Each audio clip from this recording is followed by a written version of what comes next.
Antes de comenzar con este episodio, recuerda que lo tienes con subtítulos en castellano en mi canal de YouTube con el mismo título. Si no sabes cuál es mi canal de YouTube, lo tienes todo en ximenadelaserna.com. Recuerda que Ximena es con X. Bienvenida de nuevo a un episodio de nuestro podcast Viaje a la Nueva Historia. Uno muy especial en donde vamos a estar explorando la vida de Charles Dowding, una de las personas que más quería entrevistar para nuestro podcast. Un verdadero pionero en la jardinería orgánica desde hace más de 40 años. Vamos a descubrir cómo sus innovadoras técnicas han revolucionado la forma en que cultivamos alimentos en casa y cuidamos de nuestro entorno y nuestro cuerpo. Prepárate para un viaje lleno de sabiduría y conocimiento y además uno en el que Charles se soltó la melena con nosotros. Charles Dowding es un reconocido autor y horticultor que ha dejado o que está dejando una huella imborrable en la jardinería orgánica. Su enfoque revolucionario de no labrar la tierra y priorizar la salud del suelo está desafiando las prácticas convencionales. A través de años de experimentación y observación meticulosa, Dowding ha desarrollado métodos que fomentan ecosistemas prósperos y cosechas abundantes sin dañar nuestro medio ambiente. Sus valiosos conocimientos y sabiduría se han difundido a través de sus aclamados libros y artículos, inspirando a jardineros de todas partes del mundo, yo incluida. Desde técnicas de compostaje hasta la rotación de cultivos, Dowding ha compartido sus secretos para un cultivo sostenible y regenerativo. Sus enseñanzas desafían completamente la idea de que la jardinería, para poder sacar nuestro propio alimento, debe ser complicada y demuestran que una conexión profunda con la naturaleza y el suelo es clave para el éxito. Además de su enfoque práctico, Charles ha sido y es un defensor apasionado de la conservación de la biodiversidad y la promoción de hábitats saludables para las plantas y los animales en nuestro jardín. Su mensaje nos recuerda la importancia de vivir en armonía con la naturaleza y cómo nuestras acciones individuales tienen ese efecto dominó que pueden tener un impacto positivo en todo el mundo que nos rodea. Así que en este episodio te invito a sumergirte en el fascinante mundo de Charles Dowding, literalmente en su casa y en su huerto, donde la pasión por la horticultura se mezcla con la ciencia y la sabiduría ancestral. Prepárate para descubrir nuevas formas de cultivar, aprender sobre los beneficios de la no labranza y explorar los secretos de un suelo saludable en lugar de concentrarnos en fertilizantes. Es hora de inspirarnos, amiga, y comenzar a cultivar en armonía con la naturaleza de manos de un hermano de verdad de esta tribu. En su historia La reunión de la tribu, el autor Charles Eisenstein adelantaba que, en el momento de mayor crisis humana, la tribu se encontraría unos a otros para comenzar la historia del nuevo mundo. El metaverso, el Matrix, nunca ha vivido una crisis siquiera comparable a la que estamos viviendo. Es el momento del derrumbe total y el comienzo del nuevo mundo. Por lo menos, es nuestra responsabilidad comenzarlo. Como el arcano de la torre en tarot, la destrucción no es fácil, pero es necesaria para el nuevo comienzo. ¿Cómo transitar por esta hecatombe juntos, con humildad y compasión, para que esta crisis no sea el fin, sino el principio? Eso es de lo que se trata este podcast. Bienvenida a Viaje a la Nueva Historia, la reunión de la tribu. Te estábamos esperando.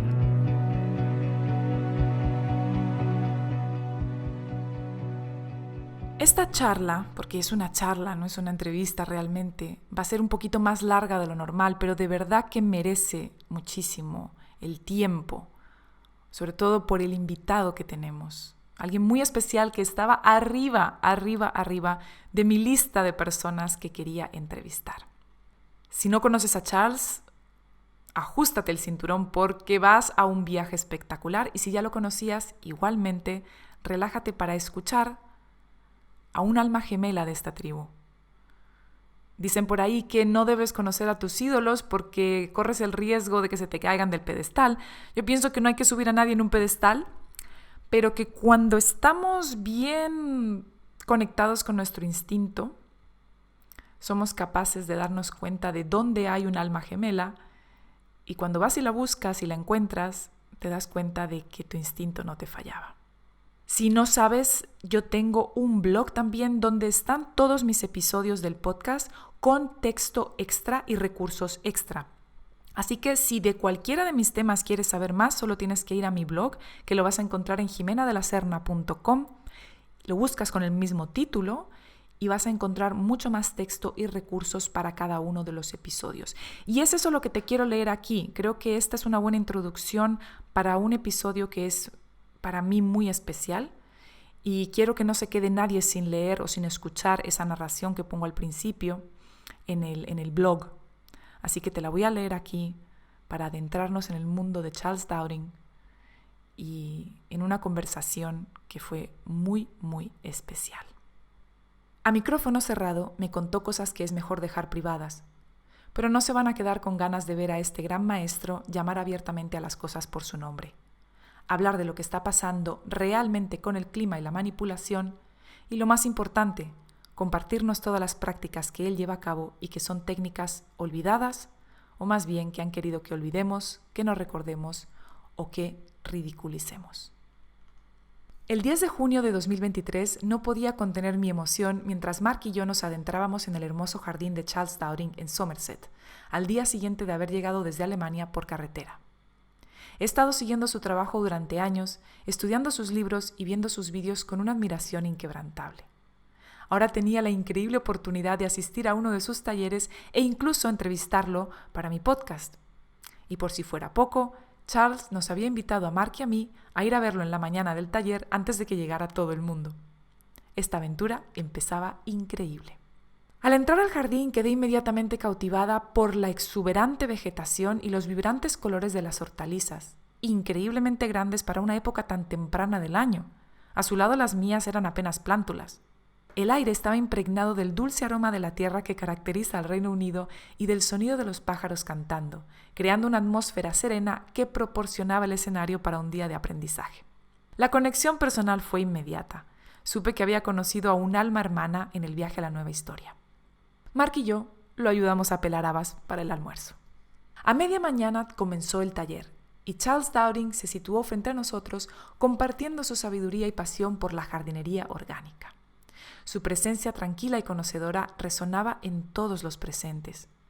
Mientras hablaba, podía sentir su profunda conexión con el suelo y las plantas, y su compromiso con las prácticas sostenibles se reflejaban en cada palabra. El enfoque de Dowding en el método sin labranza, la importancia de la salud del suelo y el poder del compostaje resonaban profundamente en mí. Sus métodos no son solo efectivos, sino que también están alineados con nuestros valores de sostenibilidad y cuidado del medio ambiente. Los de verdad, no los de las agendas de quienes ya sabemos. Al día siguiente del taller tuve el increíble privilegio de entrevistar a Charles. De ahí esta charla. Honestamente, en este punto ya nos sentíamos como viejos amigos que se reencuentran tras una vida, nunca mejor dicho, separados. En total honestidad con ustedes, me sentía de verdad conmovida. Además de maravillada por la genuina humildad de este ser humano y su deseo de compartir conocimiento que nos hacen libres. Esos conocimientos que tanto se empeñan en que olvidemos. Por supuesto, tenía que ser acuario. En este episodio Charles se soltó la melena, tribu. Yo ya sospechaba que Charles era uno de los nuestros, un alma sabia y con los ojos muy abiertos, alguien tachado de loco desde temprano en su vida cuando comenzó a utilizar prácticas que nada tenían que ver con el mainstream y que además tenían éxito. A micrófono cerrado me contó cosas que es mejor dejar privadas, pero no se van a quedar con ganas de ver a este gran maestro llamar abiertamente a las cosas por su nombre, hablar de lo que está pasando realmente con el clima y la manipulación y, lo más importante, compartirnos todas las prácticas que él lleva a cabo y que son técnicas olvidadas, o más bien que han querido que olvidemos, que no recordemos o que ridiculicemos. La única verdad es que digan lo que digan, Charles logra una exuberancia en su cosecha y a una velocidad que sería de necios ignorar.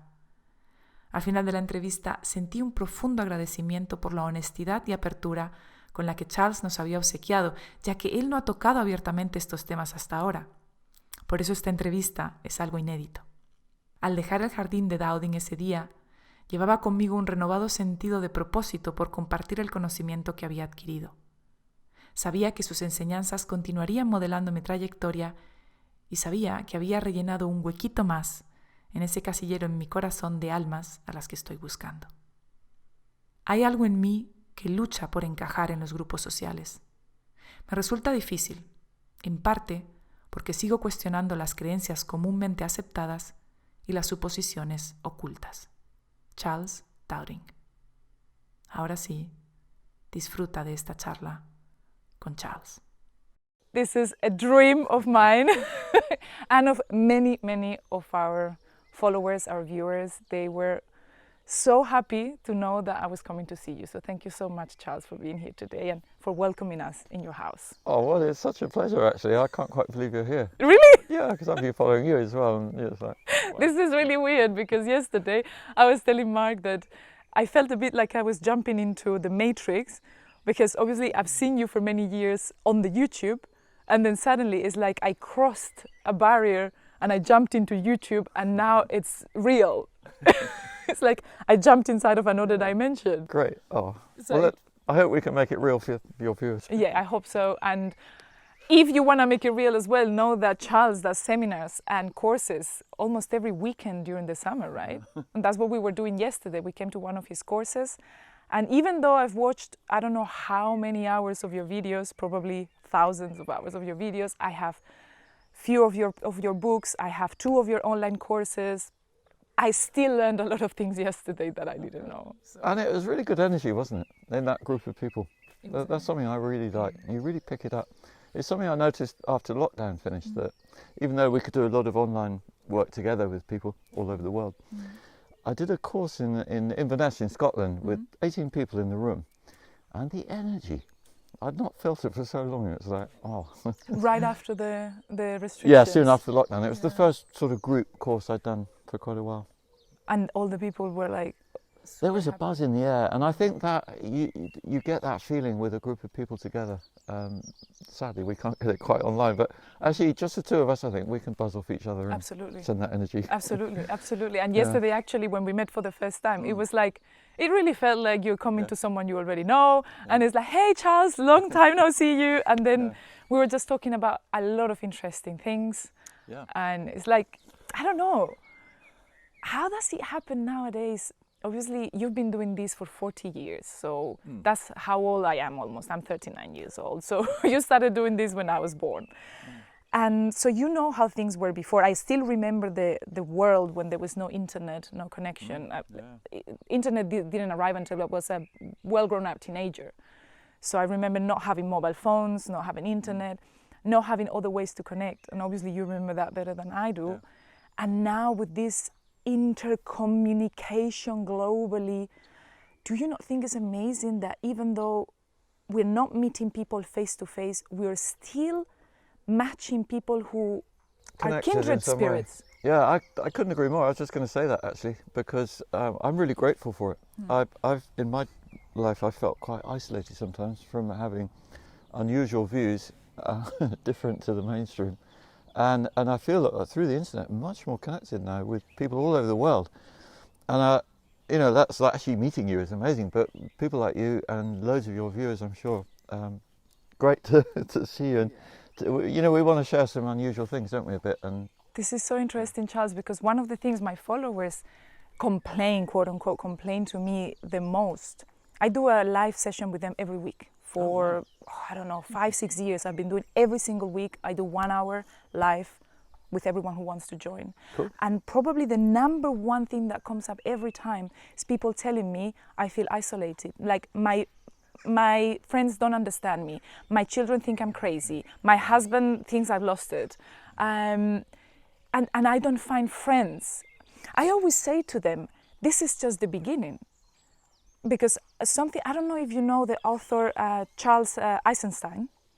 This is the other Charles of my life. Yeah, I've heard of him. I don't know much about him actually. Yeah, I think you will love his books, and he's absolutely amazing. And one thing that he says is that you cannot change something without changing everything else. Meaning, one day you change the way you eat, and 5 years later, that's a domino effect. You are divorcing, moving home, moving countries, and finding a new group of people in another part of the world. A domino effect. I don't get that though. So, what he's saying though is that you've got to just do the changes you feel are right to do, and other things Follow. I think this the thing what it means, or what it means to me. I think that's what it means. Is like you change one little thing. Yeah. Like for example, you start growing your own veggies. Yeah. That can change more than you expect. Exactly. Yeah. It's not just, okay, I'm going to grow my own veggies and then everything else stays the same. It never happens. Well, it's something I'm coming to appreciate more and more, even having been doing it for so long, is that growing your own food does have a lot of effects that you wouldn't expect. And health is probably health and brain. That whole thing, even now we're only just we scientists are only just discovering the connection between the soil biome and the gut biome. It's which very we nice. knew already. We knew already, but it's useful to have that kind of framework of language to talk about it. And that is so empowering, because that means if anybody, for any of you, if you're growing your own food, you are connecting to the soil and earth energy and getting that in you. And then learning also about how the gut is so connected to the brain, part of the brain. Well, we knew that already, but that I find myself, actually, I'm sure I'm mentally more clear than I was 10 years ago, even as I'm getting older. I'm 64 now, and I feel 24. Yes. I don't look 24, but I just but feel... you don't look 64. I feel good energy, but I do feel that clarity, and that's important. We really need that now, because we're bombarded with lies, basically, to put it in a word. Yeah, and I think the more... Was it so evident that so many things were a lie 40 years ago? To me? Yeah. No, I mean, I grew up in a very conventional, normal family, and lovely people, but I never felt quite right about a lot of things. But it wasn't. I still trusted my government. I thought they were doing the best for me, and I trust Britain. I thought I hate to say it now, but I thought the British Empire was a good thing, because that's what I'd been taught in school, all this kind of thing, and I've just been unlearning that all my life. But it took me a long time. It wasn't really until lockdown, that was what really hit me the hardest, that I could see, it enabled me to see more clearly the pattern of lies behind most of what we're told, and how most of us are being, I was going to say forced, but it's not quite like that, but given so much false information that most people just don't realise. One of my favourite sayings is Goethe. I'm sure you know him. Yeah. Another German. None are more hopelessly enslaved than those who falsely believe they are free. Damn. It's a bit shocking, isn't it? None are more hopelessly enslaved than those who believe they're free. And I think, because that's what I believe, that most people now think they're free, and they're a lot less free than they realise, because they've been so conditioned that they haven't got free choice anymore. They're just kind of almost behaving robot-like. But they think they do. Yeah, they think they're choosing all their life and their reality. It's being chosen for them. This is, I think this is very well summarized in a meme that goes around, which is a horse. That is a horse, so a horse is a force of power, and the little horse, or the big horse, is just being tied, not even tied. His rope is just around the chair like this. So it's very light. He could just walk away, but his belief is that because he is chained, he cannot move. Right. Yeah, that's very similar. He's hopelessly enslaved. Yeah. But he thinks he's free. He doesn't realize. He could just Yeah. Wow. These are good, actually, aren't they? These little sort of parables that help us to see more clearly, hopefully. There's one more I'll just mention. Is Krishnamurti said, it's no measure of health to be well adjusted to a profoundly sick society. Yes, this is a very famous one. And it's one that Charles Eisenstein talks about in one of his books. I can't remember which one. Probably The More Beautiful World Our Hearts Know Is Possible. Yep. Just think about this title. I think you will like it. And he says, he mentions that when he says, so we're sending our children to school, and the better they do in school, is that actually a good thing? Or does it mean that they are more adjusted to a system that is completely sick? Yeah, well, actually I did really well in school. I did amazing at school. And then it makes me think about it. Yeah. I'm like, damn, I was really good at school. Yeah, it just means we've had a lot to unlearn. A lot to unlearn. I think the more the better you were at school, the more you have to unlearn. And those children that were super revolutionary in school, they're probably more free or... Yeah. Actually, my middle son was a bit like that. He never got on in school, and he's now runs a farming business. actually he has 2 diggers. It's ironic, but the farming he's doing himself for his own part is very sympathetic to the soil. And he's the one who made that lovely sign that we've got there. The no dig. Yeah, and when he gave that to me, I was blown away because I didn't know he was interested in that. You know, he'd always been digging. He's always been digging. Did he find the gold? The thing I think also, Charles, is that sometimes, and I always say this to our followers, because they tell me, especially when they say, my family think I'm crazy because I've changed the way I eat, because I don't believe in the agendas that they believe in, because I was against the lockdowns, whatever, my family think I'm crazy. How can I bring my family into what I'm doing? And I always say, don't do anything. Just live your life. Yeah, totally. Be true to yourself. Be true to yourself. And the rest will follow. And then it's a bit like what you don't saying. know, exactly. Yeah. Then you don't know, and your child is actually listening. Yeah. Even though you think they're not. And a lot of other people too. And a lot of other people too. You know, that's why I feel grateful for social media. I've realised that there are a lot of people out there who want to know this stuff.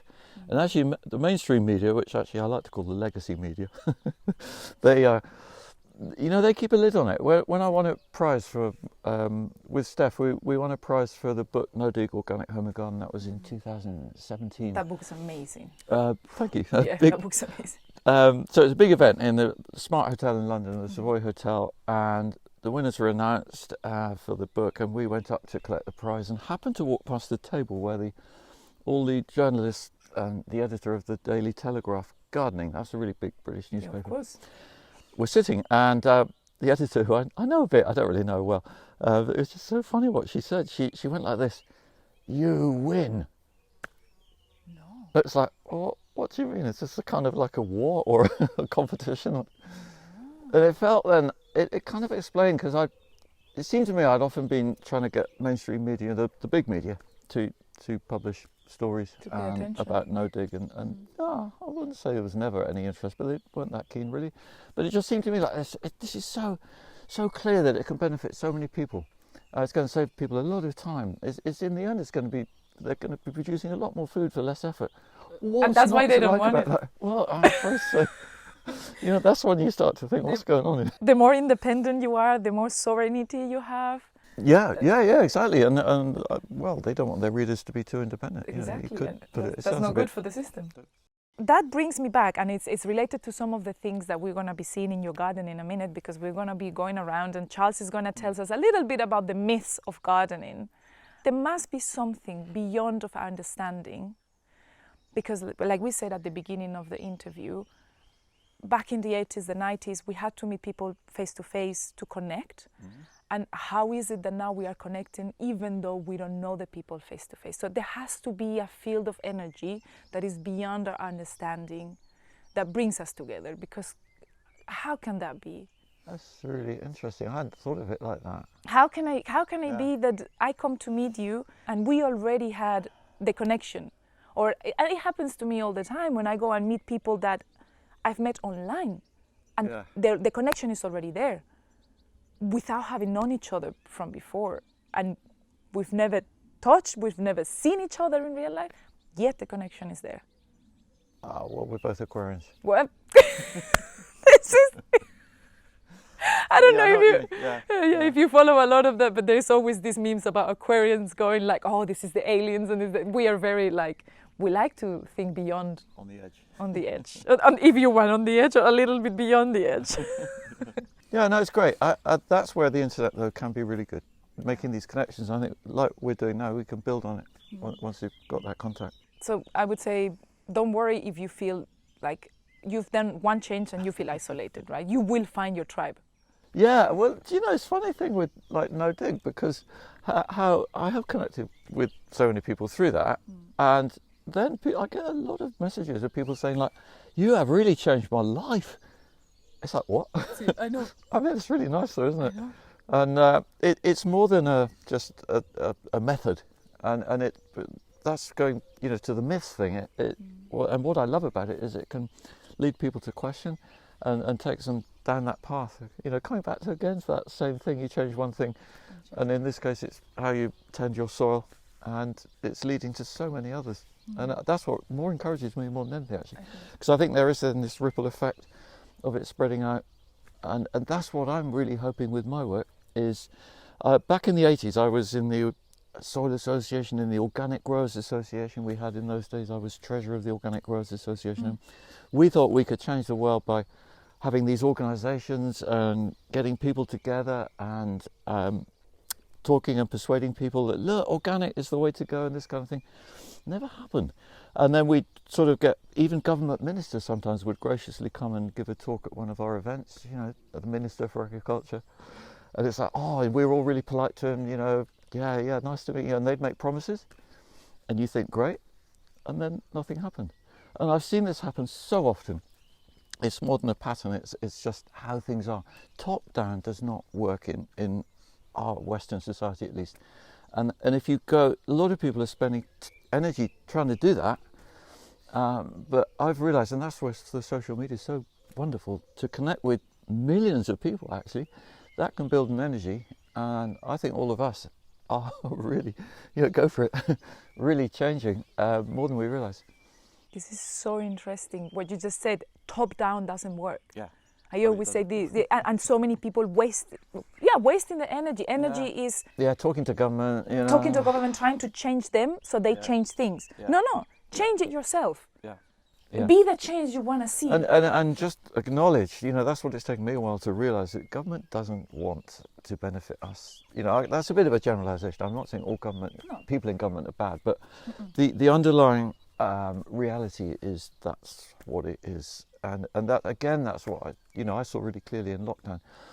All those measures were so harmful to so many people, and they were so lied about. And all the statistics were manipulated. You know, suddenly people were dying of COVID, and actually it was just flu.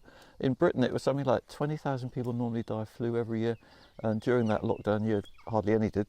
Yeah, no. Why would they? Yeah.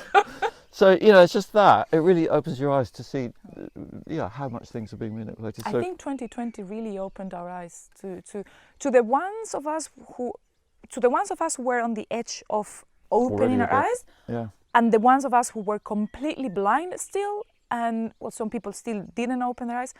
That's interesting also because, you know, we entered the era of Aquarius very recently in the 2000s. And that's it all goes together. It's suddenly the opening of the eyes. Yeah. But I feel that most people... most people still didn't. Still sleeping, really. That's tragic. But do they not want to wake up, or is it just that they're lacking some spark of something, information or realisation? You know what I think? I also think a lot of people, some people are very good at, okay, I was wrong, I'm going to change the way I think. Okay, this didn't work, let's change it. But for other people, acknowledging that you were wrong all the time, or that you were lied to, not even wrong, but you were lied to, that things are not the way you thought. Sometimes it's not just pride, because it could be pride that, oh no, how could I admit that I am wrong sometimes, but sometimes could be also scary, right? Like, does that mean then that I'm on my own? That there is no daddy? Yeah, you're right. Of course, it can take you out of your social context as well, and your friends and family. Yeah, like you were saying. No, that's true. But it's going back to no dig again. You know, it's definitely the case in the gardening world that I think that's why there's been so much resistance to this completely novel approach, because it's kind of making wrong a lot of what was being taught before. I mean, not that that's my aim, and I'm really careful not to. I don't want to ever put pressure on people. I don't want to make them feel bad about what they were doing for. I'm not even saying it's wrong, but just realising, keeping positive about it. Look, there's a better way here, and just move forward. I would say it's like you didn't know better. When you don't know better, you don't do better. But when you know better, then you can do better. Just embrace it. Yeah. If you didn't know it, it's okay. You didn't know. Yeah, exactly. So don't feel guilty. Don't feel ashamed. Don't feel anything. It's just like, oh, now I know better. Okay, let's do this. Yeah. Let's try something new. And all of that actually is helped by this thing of growing your own food in healthy soil, because you are getting those microbes. Yeah. Your brain is starting to get clear, and everything. You know, I think that's where the life-changing moments come from, because it all slots into place. So this is what I mean. You start by no digging, and you end up opening your eyes about everything else. Yeah. So shall we have a look about what no dig can do And before we do that, I know most of our viewers know who you are and what you do and what no dig is. But just to start the tour on the garden, what is no dig and why is it so revolutionary? It's okay. So no dig means you are leaving soil undisturbed. That's the essence of it. It's not like a religious statement, you know. So you because people ask me on YouTube and say, okay, with no dig, how do I plant an apple tree? It's like, well, you take a spade and dig a hole. You know, so that is allowed. So it's that thing of, you know, when it's appropriate. So random digging just because you think it's good, you know, and people have been told it's good, that's just no point, forget that. And then the other thing is feeding soil life. So it's about working with biology. This is quite a big step in a way, because if you follow it right through, you're switching from thinking of plant growth through chemistry, which is how the debate has been phrased, nutrients, feeding plants, and instead you're feeding soil life with the organic matter on the surface, which I recommend mostly in the damp climates like here, it's compost. That's because it doesn't hold slugs. But for your viewers who are in hot, dry climates, then the surface mulch could be hail, straw, you know, anything. So then you need to work out what's appropriate for you. But the principle is the surface application and maintenance of some organic matter, which is just copying nature, basically. It's like what Victor Schauberger said, you know, copy nature and understand. It's just that. Oh, I love it. I think this could be the headline of the interviews, like copy nature. Yeah. Something like that, like copy nature and see what happens. But then we need to acknowledge that, you know, in nature, we would not find this. That's right. We would not find a lovely row of peas or a bed of carrots or tomatoes growing. Well, you might find some wild tomatoes. But so that's where actually growing vegetables is, you need the specialist knowledge and certain skills, and that's what I want to share and I'm always teaching. So it's underpinned by the soil treatment, which is very minimal, and that links back to why it's a revolutionary bit. Is I think it's not realised, because a lot of people are doing this digging, say, without realising it's based on certain assumptions, and one of the assumptions is that man runs nature, man has dominion over nature, you know, like it's taught in the Bible. So soil, we can improve soil by forking it, digging it, loosening it, aerating it. Yeah, force, by man applying. I'm saying man here, but I think most of your viewers will know what I mean. People. And then you're improving soil, and it's almost like your duty as a person on earth, you know, because that's what God said, you know, that kind of thing.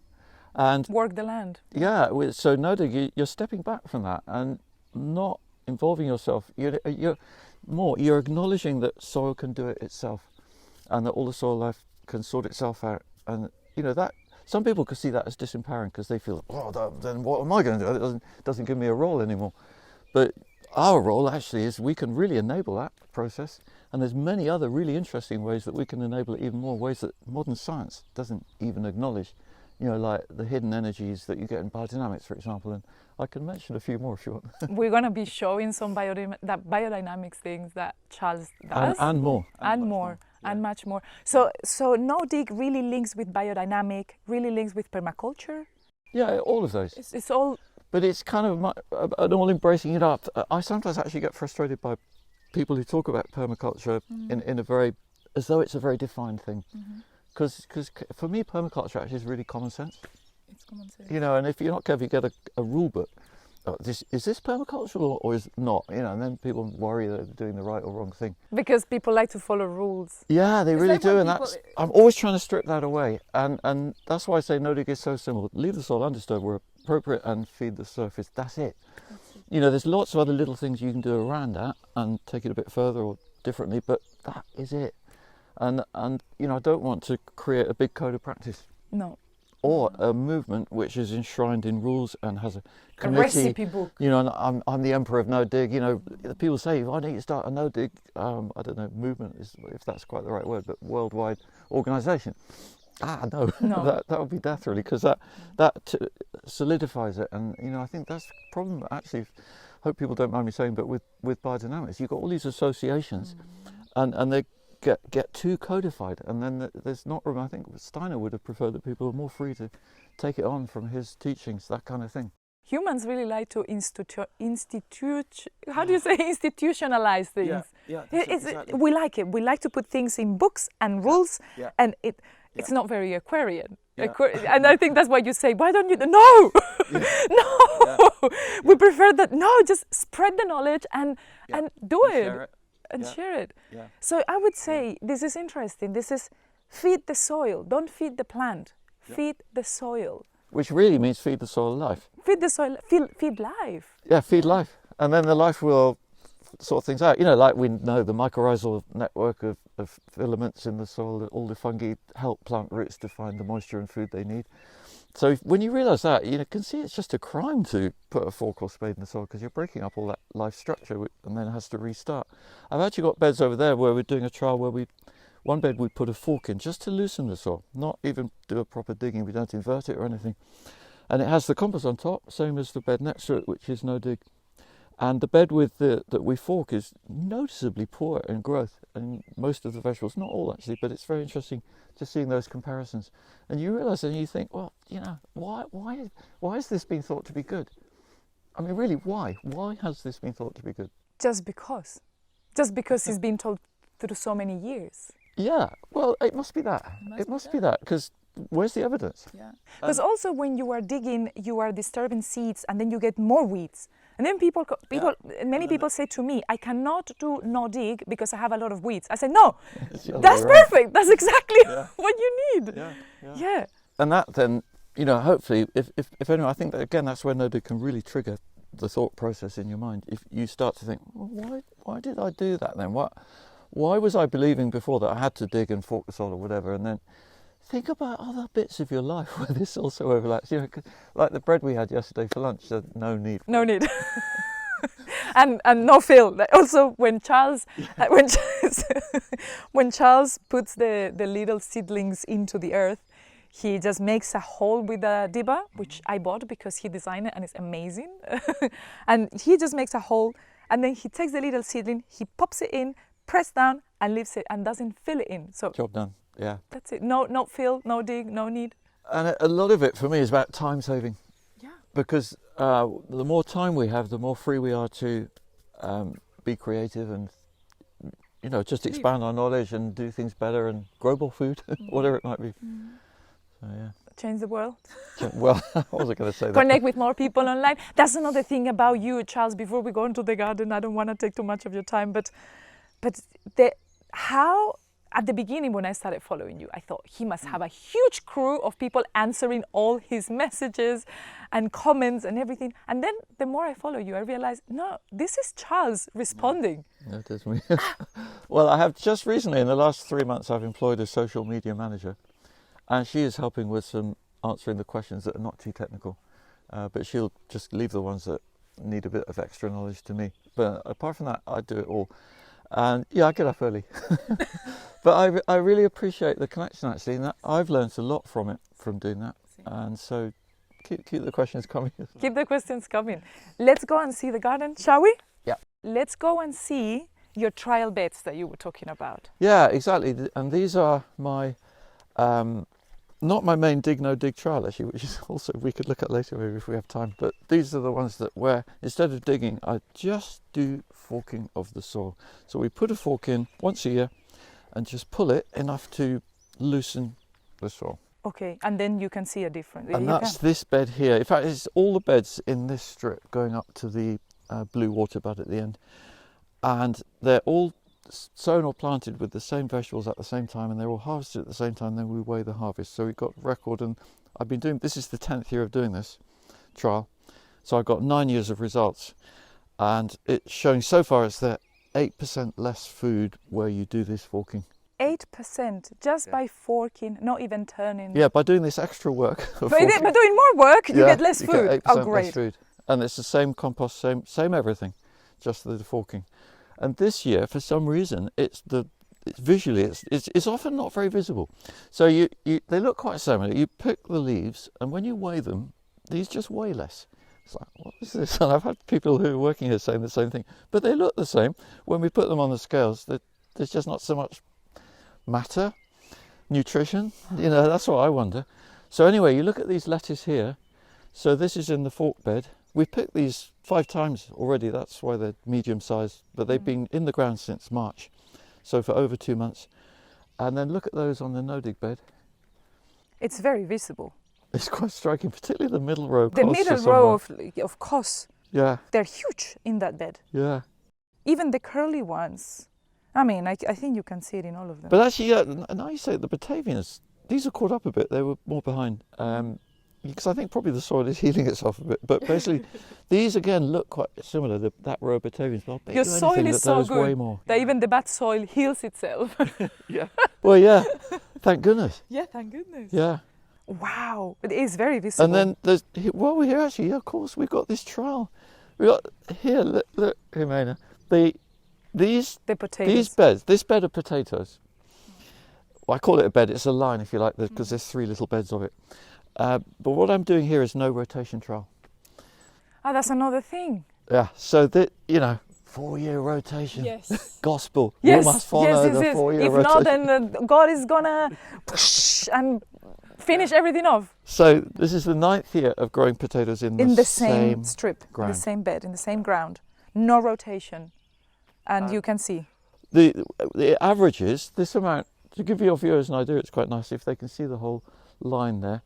It's 6 meters of bed by 1.2 meters wide. We get on average 44 kilos of potatoes. 44 kilos of potatoes. And last year, wow. Which was year 8 of growing, 58 kilos. The weather was favourable, but even so, the plants were super healthy. And something else I'm doing is I'm using my own seed potato. This is something. What you were saying yesterday is that when you save your own seed, the vigor of the plants is uncanny. It's like often, as long as I've done it correctly. Yeah. I had some chard growing over there actually last year, and that chard seed, I said, I've never seen chard grow like it before. Honestly, it's just blown me away. And normally growth is good here. Just makes you think, well, how good can it be?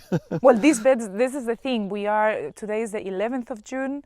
And one of the things that I was always complaining about with my garden, it's like my plants compared to yours are like this big. Smaller. Yeah, much smaller.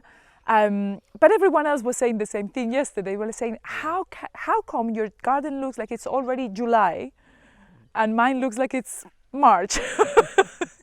But he's been doing this for so many years. His soil is so healthy. And this is the thing about no-dig. It gets better and better. It does. And I think also the energy things that I'm doing as well. Let's look at it. We can't measure it. Science can't measure it. That's why I can't say to your viewers, like this, give them those sort of figures. But all you can say is, you look at this. Wow. Let's look at the energy. I'll just quickly mention too, this is year 9 of broad beans as well in the same bed, and we've picked a lot of broad beans already. We did yesterday. And these, a nice gardening tip here is these are going to be here not for very long, probably only 1 more week actually. We'll do a final pick, and then we cut the plants off at the ground, leave all the roots in there, and plant kale. So we're getting 2 crops a year. And this is another beautiful thing with no-dig. It's so easy to do the succession planting because the ground's always ready, basically. Yes. You just pop new plants in. Mark was asking me this morning, how much space do you think a couple or a small family need to eat? And I said, you know what? A space like this can give you 40 kilos of potatoes, all of these beans, then kale, then potatoes and leeks. They're only half a year. And this, how big is this square that we? It's a trial area basically, and it's 6 meters from 6.5 meters from one end to the other, and 9 meters from the edge to the concrete path. So 6 by 9. 54 square meters. It will give you a lot of food. A lot of food. If you look on my website, there's a page called Trials. And there's 3-strip trial it's called. It's got all the figures actually for the last 9 years, so you can see it all there. You have to keep in mind that Charles sells his vegetables, so he needs a lot of them. But for a family, for 2 people, really, this is the size of a small garden in a house. Yeah, and also, do you remember like yesterday how we ate the potatoes? Yes. And that was from harvest here 11 months ago.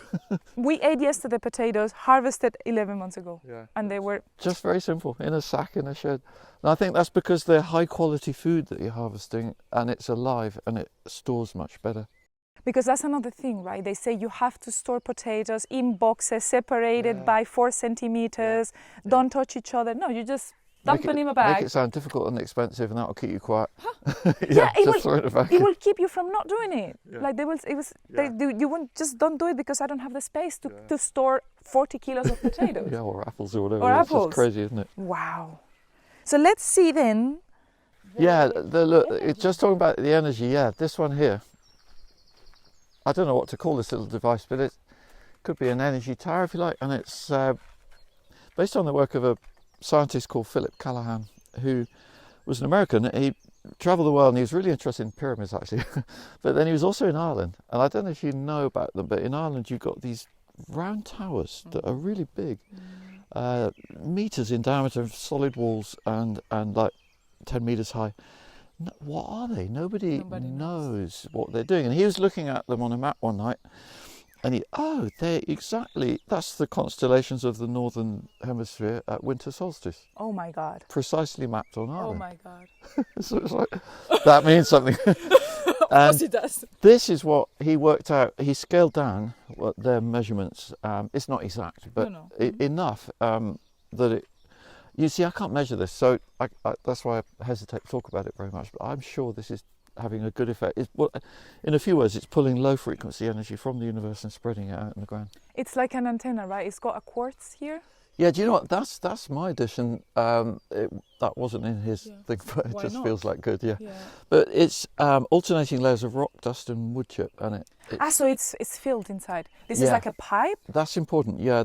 That's some kind of electrical capacitance, I think it is, or some of your viewers will probably know better, that helps increase the energy. And then it's like layers of soil, rock dust, wood chip.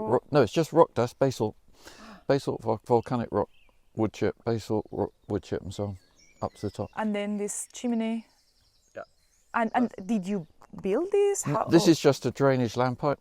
Cost me £50. Yeah, that's what I love about all these things. This could be doing thousands of pounds worth of benefit, probably more. And they're not expensive. No, of course not. But you have more of these things, right? Do you want to show us? Let's see. Okay. Charles is a very cautious person. This is something that I think is valuable about him. When he talks about something, you know that he's been trialing it for a long time, and he's not just talking general BS. Yeah, I'm not comfortable talking about something that's very new to me. Yeah. Which is very admirable. Oh, thank you. I wonder if any of your viewers are familiar with this. I think they are. Yes. Okay.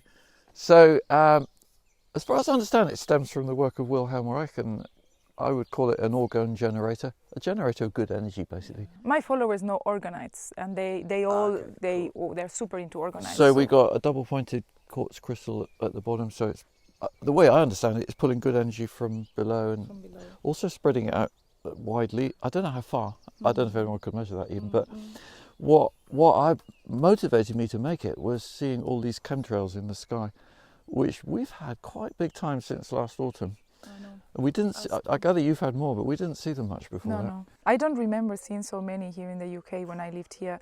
And obviously, when I moved to Germany, it was the middle of COVID, so not a lot of planes were. But then suddenly, after COVID, it's like sometimes we have grids. Like it's actually made with a design. And then you wonder what's falling out of the sky from them. And then you wonder. And sometimes I think about that, like I said yesterday. And then you get rain, which is full of that. But then here, I've noticed that we're just getting much less really blue sky now than we used to. It's quite often hazy. Aeroplane flew over the other day and it wasn't very high. It wasn't doing that, but it was just, I could hardly see it. The air has become quite opaque. Anyway, this, I've noticed it does seem to make more of a clearance above homemakers. So last night it rained here and it didn't rain anywhere else in the area. So I just leave it there. This is just my thing. This is not Charles who said that. I said that. And then here I'm doing, like a lot of people, I got interested in this electroculture. And this is just one of my attempts. I want to make more of these because I had a dowser guy here with his rods, and he wasn't looking for anything particular, but he came on a course actually, and afterwards he just went going around the garden because he loves dowsing. He's really good at it. And he said, "What is this thing?" He said, "No, a lot of energy lines are flowing into it or from it or whatever." And he said he thinks it's changed some of the ley lines in the ground. It can. But it's just copper wire. I use quite thick, 4mm, but I think you could put use it thinner. down in the earth. Yeah, it's quite deep, 30 Quite centimetres in the ground. Mm-hmm. I think it needs to be in contact with moisture to be effective at spreading the energy. And then up here, I mean, it's just me playing really, because I don't know if you have to coil it like that. Some people just have it straight up. I think it makes it. I like the coiling. I think when I've seen things like this, it's always coiled. Coil makes sense, doesn't it? It's kind of vortex energy. Yeah. And Rudolf Steiner will always say that the straight lines don't work so well. In nature, there's no straight lines. Yeah. In nature. Yeah, this is good. And in Germany, many people, it's something that I only knew in Germany, people plant, instead of in beds like this, they make, they call it spirals. So they make a spiral and then, and but because for me, I don't get, in market gardening terms, say you want to cover your plants against pests. Oh yeah, no. It's very difficult. I know. It makes things more difficult. But there's, have you heard of the Frenchman Carbonneau, I think he's called, who wrote a booklet about this in the 1920s? He developed a quite sophisticated device for pulling in these energies and spreading them out in the ground. And I noticed in his booklet, this was great stuff he was doing. Farmers, he said, have been using my devices to increase their plantings hugely, and they're not needing to buy any fertilizer. Yeah. Oh well. So he said that, and I thought, well, that's why he's disappeared off the map. Exactly. And because that's then why you don't have to buy anything. We have to fight to hang on to this knowledge, and I'm hesitating to say this stuff because I don't want to be deplatformed or anything. No. But having said that, I do want to share it as much as possible, and if you can certainly find out, there's a lot about this electroculture, isn't there? Yeah. And I've seen it. I don't know who it was, but I've seen a video of probably the 50s or the 60s. It was many years ago, and I can't remember how it was, but it was something to do with putting copper wires in the earth, making like lines that run across the beds, and they had a little charge with a little battery as well. And then they would have in beds to trial, and the difference was like 50%. Wow. But I can't remember where I saw these or who it was or how it was done. And I'm like, if anyone knows, because probably our viewers will know, if you know about this video, please link me to it because I want to see it again. I know it was something like this with wires and... Right, something simple. I think it was in Romania or somewhere like that, yes. The rich people used to eat tomatoes out of pewter plates that and that was what would cause the poisoning. Leaked lead. Into the food, and they were eating lead. But the people who were poor and were eating out of wooden plates didn't get this problem.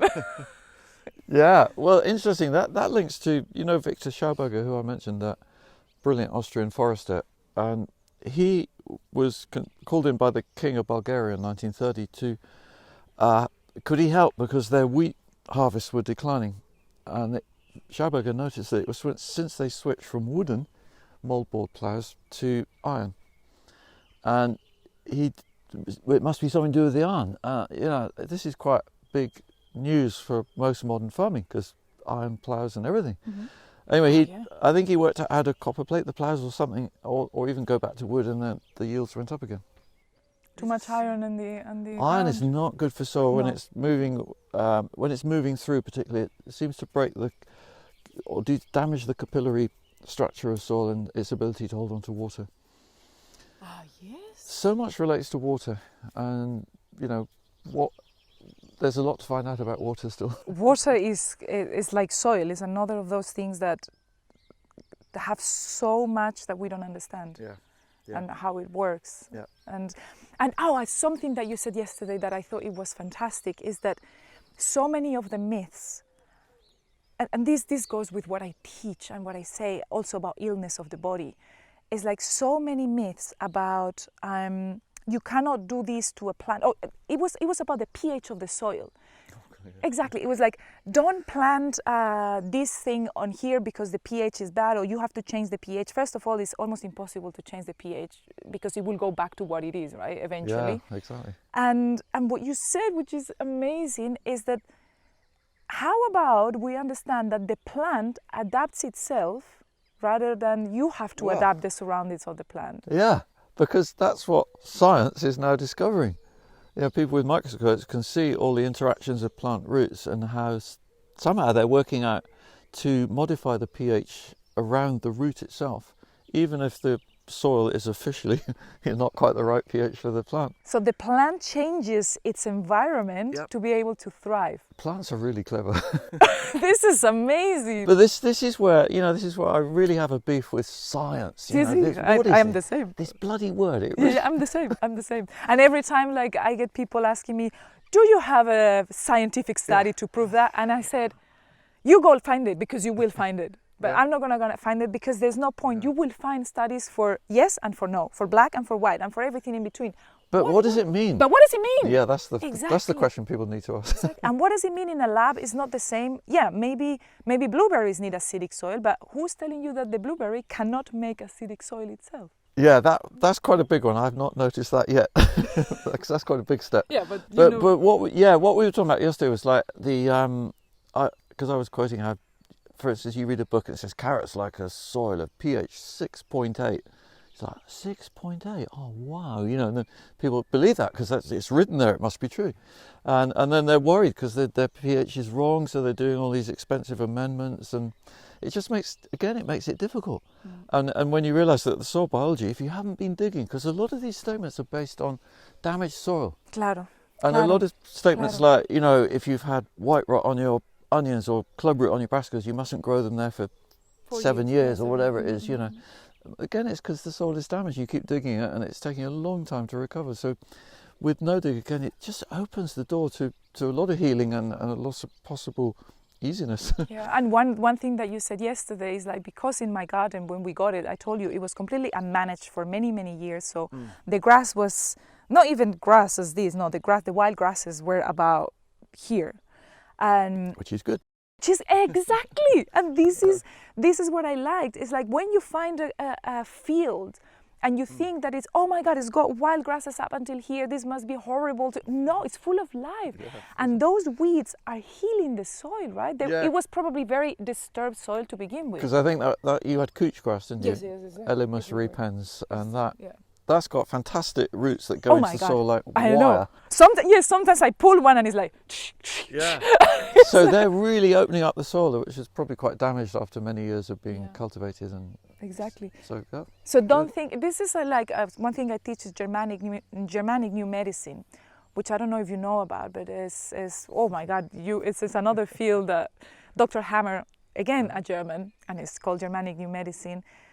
He was an oncologist himself, but then through his observations he realized that cancer was not what he thought it was not what oncology told him it was, and then he started to discover how even something like cancer could just be a healing path of the body.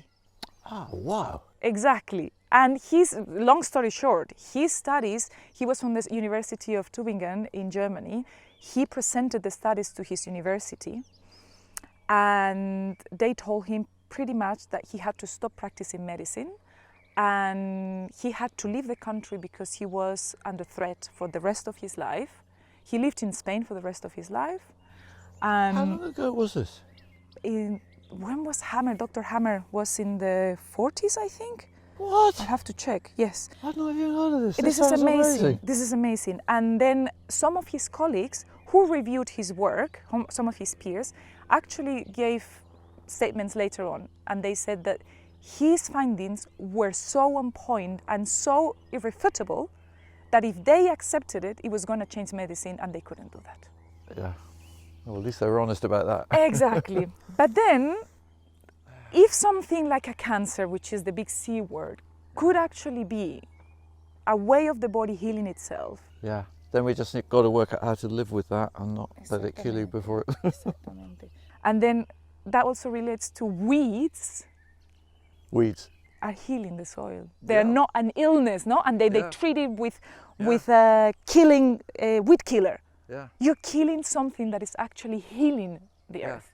Although it gives me goosebumps. It's good not to have too many weeds. No, but this is good because then, I look at my garden and I see very few weeds. Yeah. And we do very little weeding here, and I take that as a sign of encouragement because the soil it's calm, it's happy, it's healthy, doesn't need to grow weeds from that point of view. Exactly. And doesn't need the healing of the weeds because it's already healthy. Yeah. So it doesn't need the weeds to Yeah, This is incredible. Yeah, it is. When you start thinking along these lines, there's a lovely saying linked to that. It's not what you know, it's what you understand. And that's why I mention that, like when I'm teaching, because I think people can get overwhelmed by, oh God, there's so much that I need to know. And there is. Yeah. But if you understand the principles, you can build block by block and gain these wonderful understanding. Look at those peas, just how vibrant and healthy they are. In June, on the 11th of June. My peas, my peas are actually this high, but they don't have peas yet. Oh, okay. Maybe when I go back home they have peas, but when I left 2 days ago, no peas yet. This is quite an old English variety, Hurst green shaft, and it's a podding pea. Mm-hmm. But I can look at plants like this and I can almost see them glowing with health, aren't they? They do. It's a really nice feeling, and that when you make a lovely garden like this, that feeds you in many ways, doesn't it? That kind of feedback from the plants. Absolutely. And then you get an amazing biome. And then an amazing health as well, because we can see. Like I was seeing pictures of him from 5-6 years ago, and you look more vibrant now. I mean, you look good there, but you look even better now. So that's nice. It's like the soil; it gets better with age. Yeah. We're on an upward trajectory. Tell us a little about what happened here. Now that we're talking about pastures and weeds. Yeah, absolutely. What happened here? Because this was weeds, right? Yeah, and just here, right where we're standing, actually on this line here, when I bought Homemakers in 2012, this was the fence, this was the perimeter, and over there, that was Homemakers, and I had roughly 1,000 square metres of crop ground, and the rest of the property was about 600 square metres. And then in 2021, December, I had the opportunity to buy this piece of land, which is 3,500 square metres. And at first, you know what, I didn't want to. I just thought, I haven't got any spare time. How am I going to take that on? Yeah. And I felt overwhelmed. And then, I thought, this is crazy. If I don't buy it, someone else might. So I bought it. That was £42,000. I feel myself, it seems a lot of money, but it was so worth it. No, it is totally worth it. It's probably the best investment ever. And it's not so much money as I would thought. I would thought it was more. So it's the same soil as here. It's nice soil. It's a loam over clay. So I'm very fortunate there. And it's level ground. Yeah, that's the difference that you're seeing there. It's just where we've mown the weedy pasture just with the lawnmower. But so we first of all took the fence down. Then I step out here in January 2021. And what I'm met by is what you can see in the pasture over there, except it's January, but it's basically just weedy grass, if you like. Yeah. Which is fine, but it's like, how do I turn this into a vegetable garden? And now it is, but we've had to work really hard because this ground has a lot of bindweed. I was just wondering, you can even see it in the grass in places, if you know what it looks like. Like that is bindweed. Yes, and it crawls. It crawls everywhere. Exactly, and it has long, deep roots. And I'm seeing there's a lot. At first you think that's just grass and clover, but there's a lot of bindweed. And it crawls it creeps into things. Yeah, and it's coming up there a bit. But basically, this is a gardener's nightmare. And, at first I was daunted by it. But thanks to no dig and not disturbing the soil, I think that's a key part of it. So the soil, if it's not disturbed by digging or any kind of damage, it doesn't need to recover. Recover is an interesting word with soil because it's recover. But it's also recover with weeds. Yeah, recover. And that's what going back, that's what weeds are doing. They're helping the recovery process. So no dig, we still had bindweed for sure. That first year was just such hard work. We kept pulling it out or even using black plastic to cover it for a time. And then the following year, still more using a trowel to remove it out. But by the end of last year, which was second summer, it's almost gone. I have a lot of it as well in my garden. It comes from the neighbour. I think it's the same thing. So I bet it is, and very difficult because if your neighbour's not in control of it, it'll keep spreading in. But it's not spread. I mean, sometimes I see it in the beds, but it's very easy to just like pick and go. Well, yeah, with no dig, it pulls out more easily. So easily, it's just really literally you pull and it comes out, and that's it. Yeah. I mean, I'm thrilled with how this is evolving now. In some ways, we're not quite at the same level. In other ways, we are actually.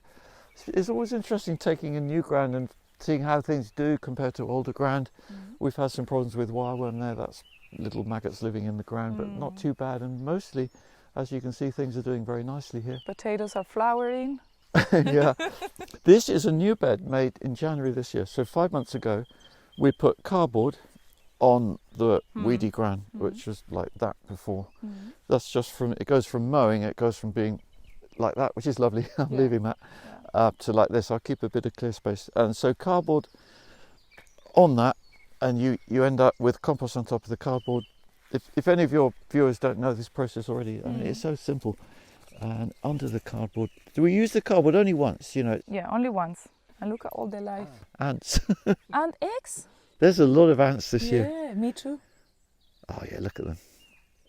So yeah, they like it dry, they like the warmth on cardboard. But I see ants, or I don't know, correct me, I may be wrong, but they don't do much damage to veggies?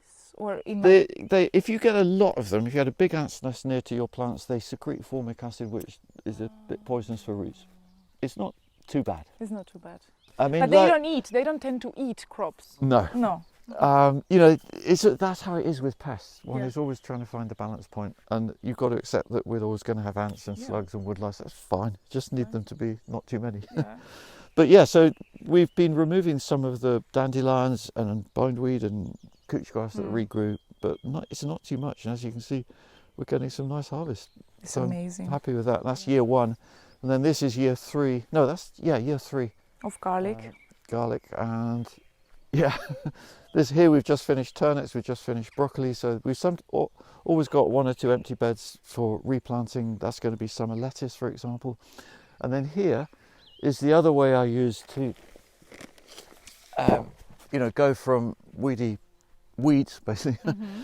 And this is using plastic just once. You know, because I know many people don't like using plastic at all. For me, this is acceptable because it's plastic that you can reuse. So once these squash have finished their harvest in September, we'll take away the harvest, cut off the plants, put them on the compost heap and roll up the plastic and use it again if we need it. And it's just such a quick and easy way. Yeah. There's a bit of cardboard there, but that's a bit misleading actually because it's only around the edge. And basically, yeah, the ground, you can see, so it's gone from that to that. Well, it's gone from that. Yeah, exactly, in 5 months. In 5 months. And we can see all the squash roots there, which is encouraging. And we put not a lot of compost on, you know. It doesn't look like. Yeah, it's maybe 5 centimetres. So I hope it's enough, but I'm keen to use less if possible. But just because partly because I know not everybody has access to. But you know, compost is not perfect compost. This one had quite a lot of bits of wood in. So for any of you viewers, you know, don't be discouraged if you haven't got the perfect compost. You know, any decomposed organic matter can do it. And it could be stuff you find just locally, like lying around, old tree leaves or whatever. Organic matter, basically. Organic matter, much better than fertilizers. Yeah, exactly, because it's not fertilizer, and that's the other key understanding that you know, like here, I put on all my compost in the before Christmas. So all the winter rain is washing through, and then some people have been told that that's not good because the nutrients wash out. That's but in the fertilizers. Totally, yeah, exactly. That's one of the myths. You know, the myths that compost is like fertilizer and nutrients wash out of it. That people believe that even in the organic movement. It's so wrong, because if that was true, you would not get this exuberance. You know, look at these plants; they just got everything they need. Of course, there is a difference between fertilizer and real compost. Compost you can lay in December, leave it the whole winter, and then plant in because the nutrients are not going anywhere, they're just staying there. Whereas if you use fertilizer, the nutrients will go away with the rain. Yeah. This is very good for water purity, it's good for plant growth because the nutrients are there. And then when it's warm enough for the plants to grow, and through no dig you've got all the mycorrhizal fragments network talking to the plants. It would be fascinating. Some people have done it. Actually, the Germans again. Yeah, of course. Putting in microphones in the soil. Have you heard about that? I think I might have. In a documentary I watched about fungi and the networks of fungi under the earth. Right. Yeah, there's so much we don't know. And they talk. Yeah, isn't it amazing to think that? It is amazing. I love it. It is amazing because plants can talk from miles and miles and miles and miles and miles away. Yeah. they're probably enjoying us talking here. Yeah, of course. Hey, say hello to the plants. Say hello to YouTube. I mean, that bed of beetroot. So again, early June, I've been picking that for 3 weeks now. I've had a huge amount of beetroot off it already. Crazy. This is early June, people. Yeah. It looks like it's already July here. Oh. This beetroot though, this is home seed again. Ah, yes. And the vigour, it just blows me away. So I hadn't saved any beetroot seed last year. I saved it the year before, so it's a year old already. I haven't got any fridge to keep the seeds in, so just in my house, quite warm sometimes. And when I sowed the seed, I thought, oh God, is it going to come up? It's a year old. The seed's a year old already. And at the same time, I sowed some seed that I bought from somewhere else, and the home sowed seed all came up pretty much 100%. And the with bought a lot seed, of vigor. by comparison, it did come up, but it's just more slow. And that's why if you've got vital seed, it just grows faster. And I think that's a bit what's going on here. Also because this seed will have the genetical information from this area. Yeah, that's true. That plant already existed there, so it knows what to expect. Okay, I'm going to the same place. Yeah. Although, to be fair, that's not quite true where I'm sowing it in the module trays in my greenhouse, unless it had memory of that. It's the same area. It's the same environment, it's the same and environment. Climate and everything. But I did have a fleece over this bed again. That really helped, and you can see they're multi-sowing. I mean, this is just such a nice way of growing plants. This is very interesting. So you grow more than one plant together. I found with beetroot up to 4 works really well. Wow. And then to harvest, you can see there's 2 nice sized ones here. You can twist them out like that. So easy. So if you twist rather than pulling that way, this one actually I would take out. I don't think that's going to make it. But at least there's one left, and that one will get bigger. And that's another thing that you do that is different. You don't dig out the plant. You just break it so all the roots stay inside. Yeah, exactly. When we're clearing, always leave the roots in, food for microbes. That's nice way of thinking about it. In fact, just think about things in a different way. Like when we plant these, quite often with older gardeners, if I talk about multi-sowing and show them, then I'll show them multi-sowing and the seedlings in the cell, and then they say, so you separate these out when you put them in the ground? And I said, no. But they've been so much led to believe that you have to grow things in singles. And the way I look at it is that because this works so well, I'm thinking, well, they like going in the ground with their mates. They do, of course. They're I prefer to go on the ground with my mates. Yeah, and when you're little especially, kids love hanging out together, don't you? You don't often see a child on its own somewhere. So, yeah, fascinating. And then kind of the reverse of multi-sowing is here with this rye, where this is my own seed. I grew it first last year. Yeah, I saw your video when you made bread. Oh, right. Crazy. No one eat bread. That's just 2 seeds of rye there. 2 seeds? Has grown, yeah. All of that comes from 2 seeds? I mean, that's probably a 1-seeder there. We're getting about 15 stems, I reckon, from each seed. So, yeah, you don't need many seeds.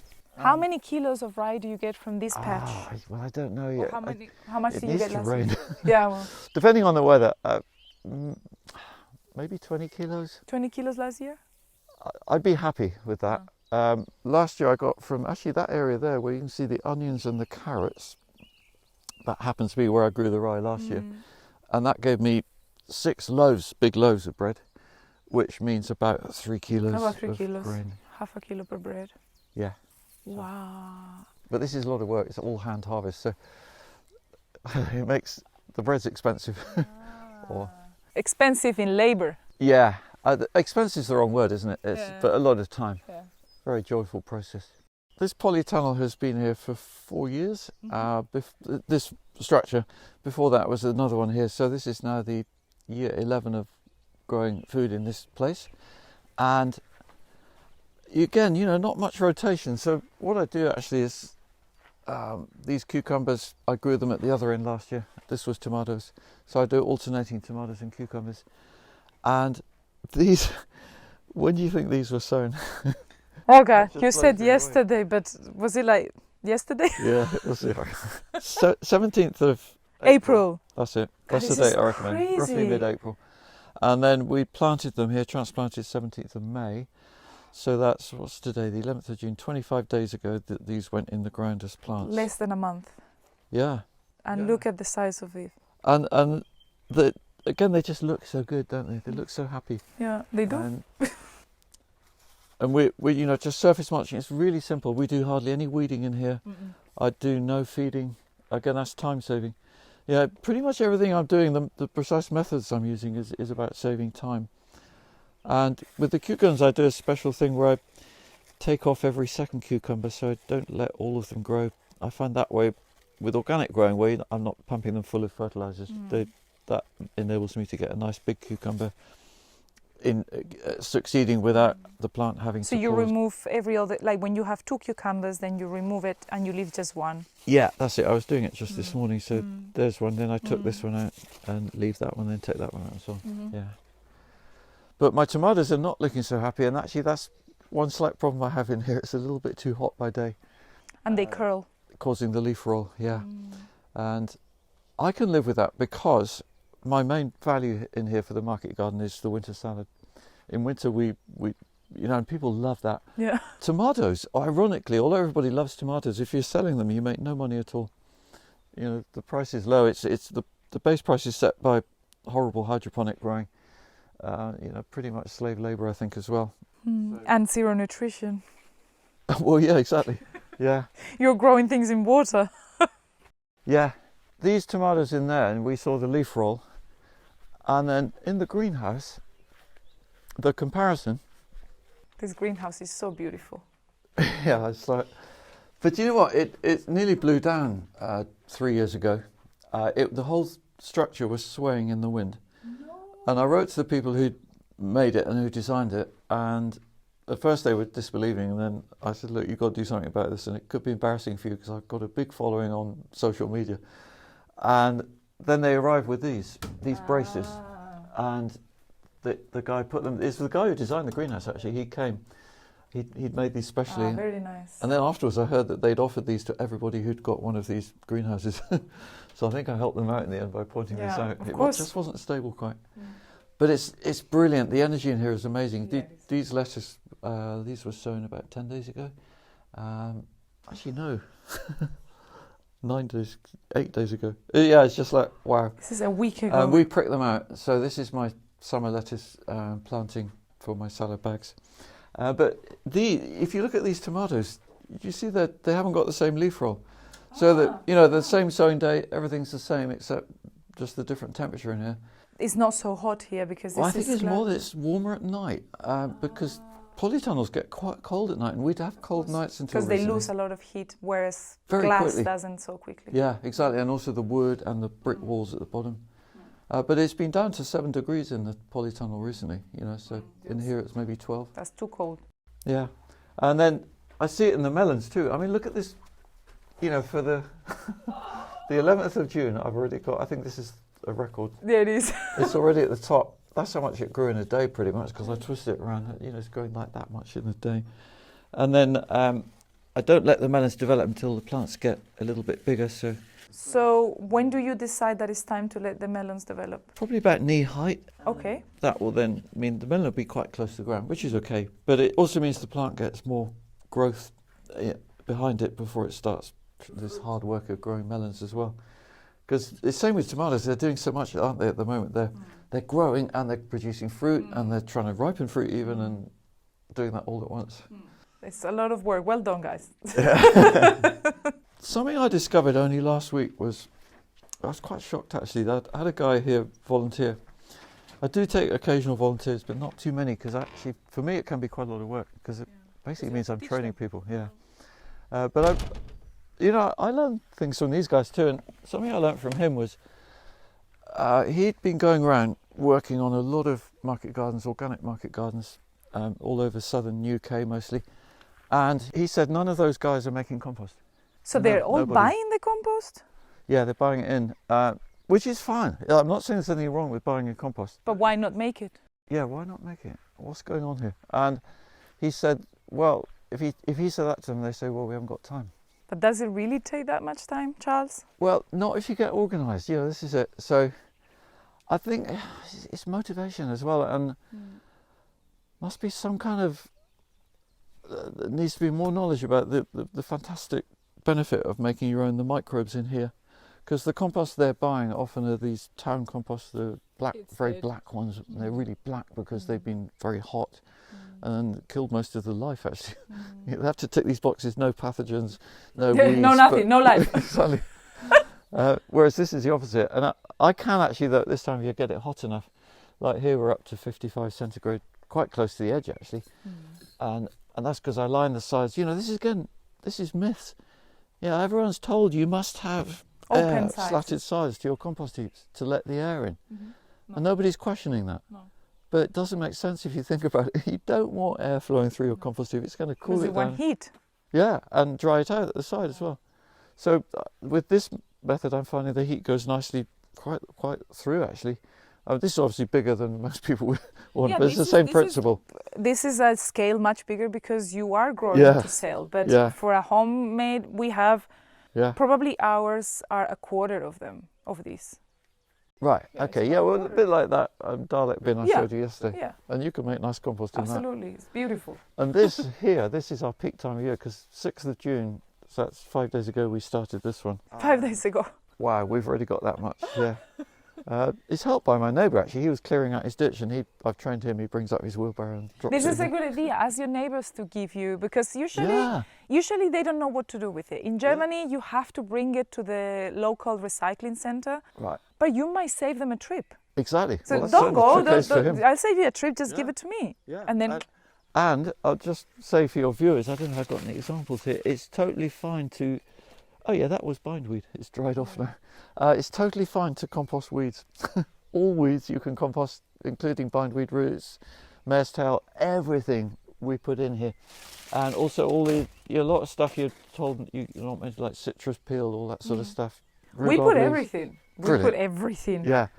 Tomatoes, potatoes, there's, again, people have been so misled really, and made to think it's difficult, and it's just not. I think making compost is one of the things that daunts people the most, because I get this question a lot. It's like, teach us how to make compost, and I say, wow, it really is just throw things in a bucket and wait for it to become solid. An important principle is to have air in the heap. So that's where the little bits of wood like this are really good, but you just want them in small pieces. Wood. That's long enough, and that's a bit of bramble actually. That's old bramble, perfect. To create some pockets of air. Yeah, that's it. And then you've got, so that's the brown, that's the green, and this, if you just loaded your compost heap with leaves like that, it is going to go soggy and airless. So that's not good. So that's why you want a bit of brown. Paper's good, cardboard, anything fibrous and that was wood once. Then you got things like, there's a weed stem that's something like that's probably half green and half brown. Because it's got a lot of fibre. Exactly.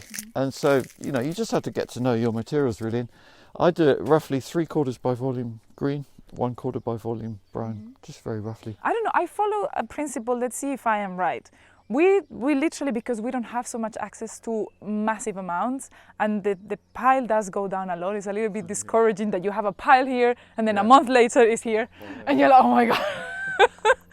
But what I do is, this is more by eye, but if it starts to smell, I know I need more brown. Oh, right, Would that be a good method?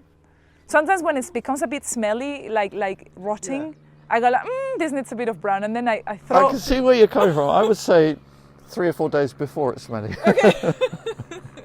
If you get what I mean. Because that's saying you've gone to the anaerobic, slightly swamp-like conditions. Yeah. We've had that. It sounds like, as a rule, you could probably add a bit more brown, even paper. Even paper, yeah. That's what I do, because we have a lot of access to paper. So when that happens, or when I start to think that is going to happen, then I shred a lot of paper, put it in. Yeah. Cool. Okay. That's a good method. Watering really is something that I never know if I'm doing right or not. Well, I mean, I'm the same as well. I've probably just got a bit more experience. So yeah, a little bit. Well, just look at, like, we've never watered these onions, for example. Not at all. We've had a month of dry weather now, not at all. We've watered the spring onions up there because they need to grow a bit faster and bushier. I haven't watered that sweet corn yet, for example. But we've watered the bean plants that are growing up the poles just to get them going. But now that they've got going, I can see they're growing really fast. We stopped watering. So for me, one I was going to say rule, but I don't really like that word. But one understanding is, make sure your plants have got established. If you do transplants, give them some water so that they can stay alive while they're getting their roots into the ground. And that means you might need to water them the day you put them in, and the following day, even maybe the third day after that if the sun's really hot. But if it's cloudy weather, you probably didn't even need to do the second and third watering. So it's always related to weather. But once you see new plants growing, generally I like to leave them alone to get their roots down. So once you transplant, usually I always give them water when I transplant. Right. And then you wait, and when you see them that they start to grow, that means that the roots have taken. Yeah, and they can look after themselves for quite a while, because you actually want that root system to go down and team up with the microlife in the soil as well. Because if you water too much, the roots will stay in the surface, right? There is that. Do you know, it's a really interesting thing I heard recently I work with the Royal Horticultural Society in the UK in Wisley, their headquarters garden near London.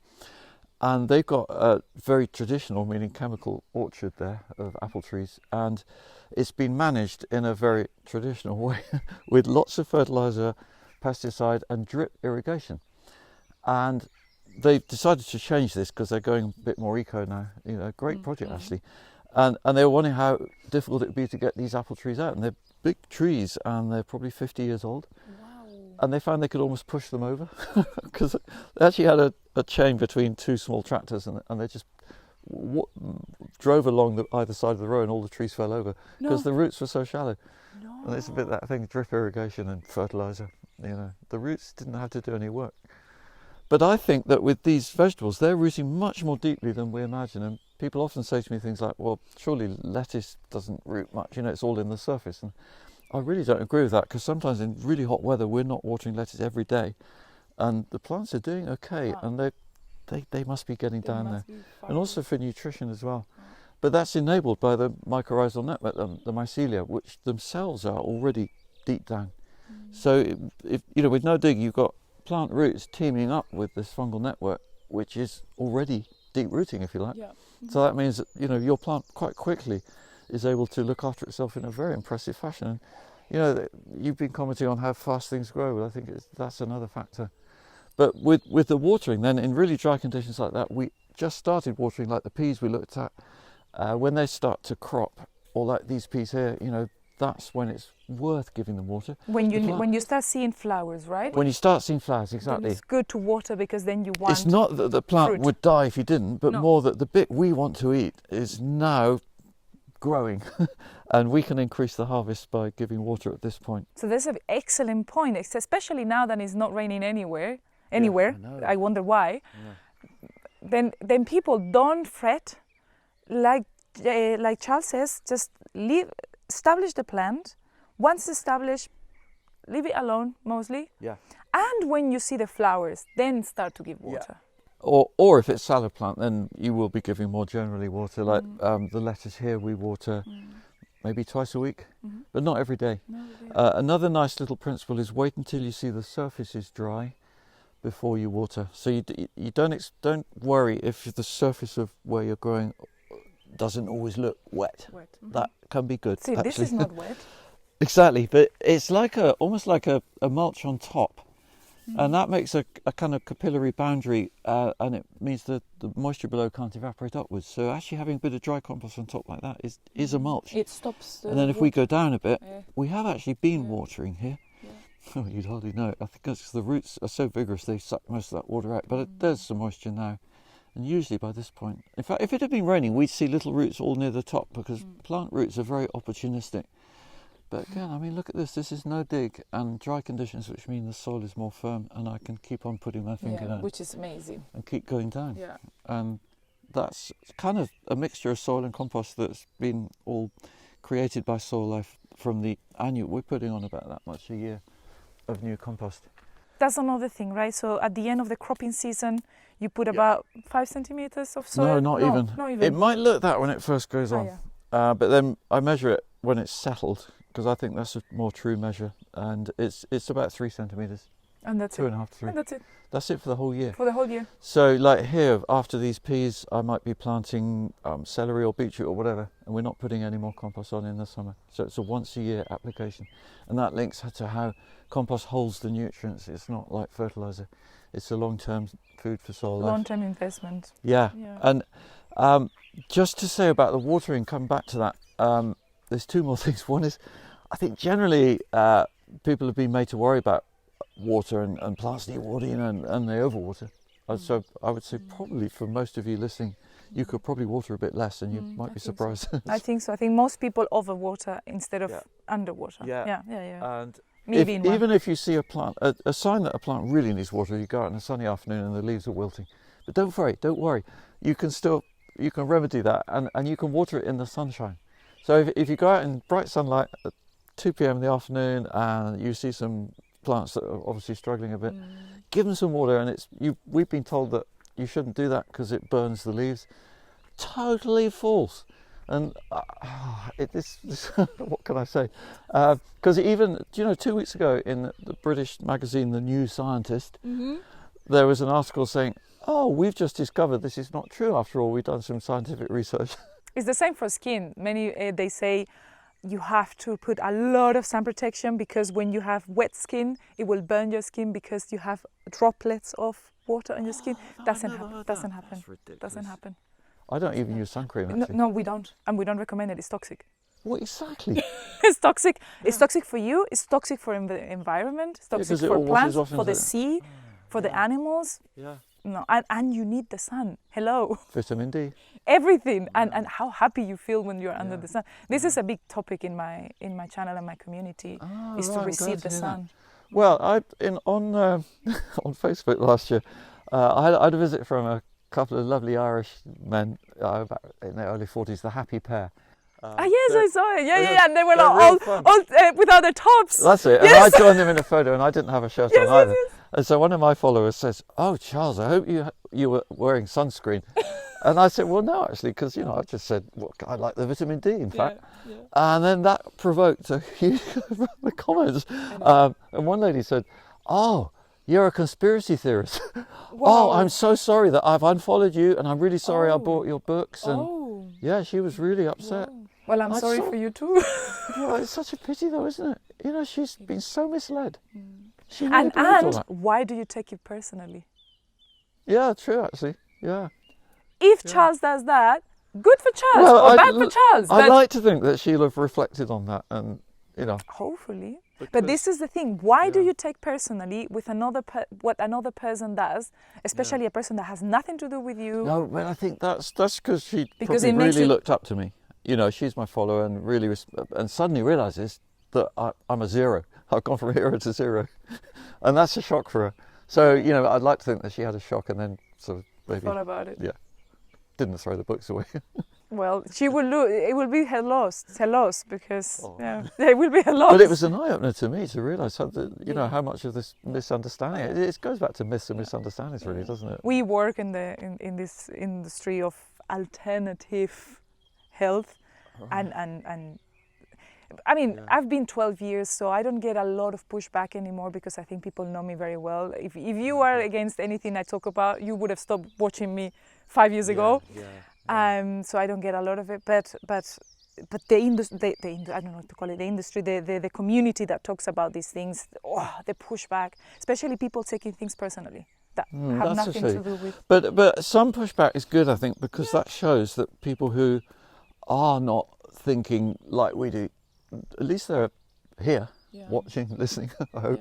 I want to connect with those people because I feel that there's benefits that we can share. And I'm not saying we're right on everything because nobody is, but just to think about things, question things more and get curious and start wondering, could this really be true? Because I get a lot of comments or questions and it'll start by, somebody told me, I have heard that, or I have read that, and I just think, well, so what? So what? but they've clearly believed it. But why? Have you tried it? Why did you believe that? Have you tried it? What was the reason given? Was there a reason given? Usually there's no reason given. It's just a statement. And those are the kinds of ones that need to be questioned, where there's no reason given. You've got it, and that goes back to it. Pure information is nothing. You've got to have an understanding. of why it's the case, and that's what really helps and leads to a better future. Oh, Charles, I feel we could be here absolutely forever. I don't know if there is anything else you want to share, or you are happy because we could be here 2 days talking. I mean, I've been here 2 days already. Should we give your viewers a rest? And it's never ending. I just want more. But thank you so much, Charles, for being so open as well. For being so open-minded and also so freeing to people. I think what you do is give people more freedom.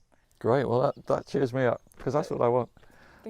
Thank you for helping it to happen and for creating this beautiful video. Thank you, Charles. Thank you very much. Gracias por escuchar Viaje a la Nueva Historia, la reunión de la tribu, conmigo, Ximena de la Serna. Este podcast y el 99% de mi contenido te lo ofrezco completamente gratis, dependiendo solamente del apoyo de seguidores como tú.